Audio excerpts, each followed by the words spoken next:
Good day mga mosing, at ito nga pala may papakita ako sa inyo. Ayan, binigyan nga pala tayo ng FH ni Bean Sporting Flower Horn. Ayan, Team USPA. Ayan, kagrupo ko nga pala yan guys. Papakita ko sa inyo kung ano yung binigay sa atin.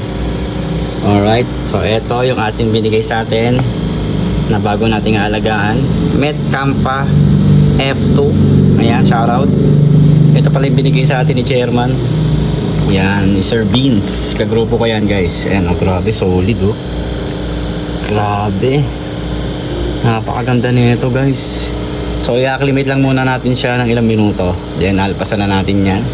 Actually 15 gallon lang muna yan. Pasensya na ang dumi ng tank natin. Ayan, may naka ano pala hose. Ayan. So maraming salamat ulit kay Chairman. Yan, ang breeder nga pala niyan ang Chairman Genesis. Sa mga nakakaalam, kung alam niyo yung history na Chairman Genesis, siya nga pala yung breeder noon. Ayan. Thank you so much, Chairman. Didikit natin yan dito. At ayan. At syempre, update ko lang kayo dito sa ating binibreed. Ayan. Actually, hindi ba ito pinaras ko to sa berry ko? Ngayon, dahil nangihinayang ako kasi hindi pa nakakabuhay yung berry ko eh. So, dito na ako. Kumuha na ako ng proven. Ayan, free marking na ma-pearl. So, sana, ito kasi ay proven na yan. 3 times proven na yan. String nga pala yan is Koki. Ayan, compact body. Tapos dito natin ipapares yan sa Kappa F2. Kasi ito pala, pa-drop tube na to eh. Kasi nangihinayang ako sa mga female ko, nag-iitlogan, tapos hindi naman makabuhay. So, hindi ko nasasayangin yung opportunity, kaya kumuha na ako ng proven. Alright? At syempre dito pa tayo sa ating mga available na fry. Ayan. Ito yung fry natin available is Knockout F2. Ayan kung makikita nyo guys. Ayan, madidilaw na yung iba dyan.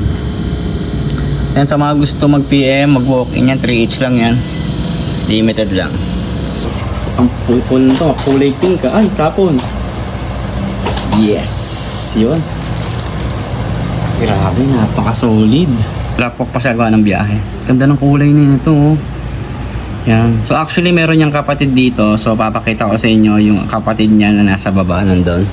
So let's go, pakita ko sa inyo. Ay, grabe, napakainit talaga ngayon. So yan, maraming ulit salamat kay Chairman. Yan, shoutout sa iyo Chairman. Salamat sa pagbigay mo sa akin ng iyong isda. So ito, dito naman tayo sa labas. Yan, so ito yung ating Snowy guys. Ayan, in-out ko na yan ha. Kasi ating mapula na 1128 strain. Yan. So ito pa, meron pa tayo dyan mga naka. Ito yung female ko. Yan yung female ko. Hindi nyo lang kita kasi medyo malabo eh. Tapos ito yung berries ko. Ayan, kinokondisyon ko siya kasi para next time pumahid na siya kasi first timer nito eh. So ayan, ganda niya no. So condition lang natin yan guys. Uy, natalon, di ba? Solid no. At syempre ito pa, yan. Ito yung kapatid nun nandun. So ito ay ano, Met Campa din F1. Tapos yung ribbon ko na F1 na yan. So dinivider ko muna sa ngayon kasi wala pa akong tank guys. Kung mapapansin nyo, mga naka-divider yan, 20 gallon. So wala pa tayong tank eh. So yun lang mga mosing, and sa mga gusto namang bigay ng tank, walang problema, tatanggapin ko yan. Charot. So hanggang dito na lang ang ating video update. So happy fish keeping sa lahat. Peace out.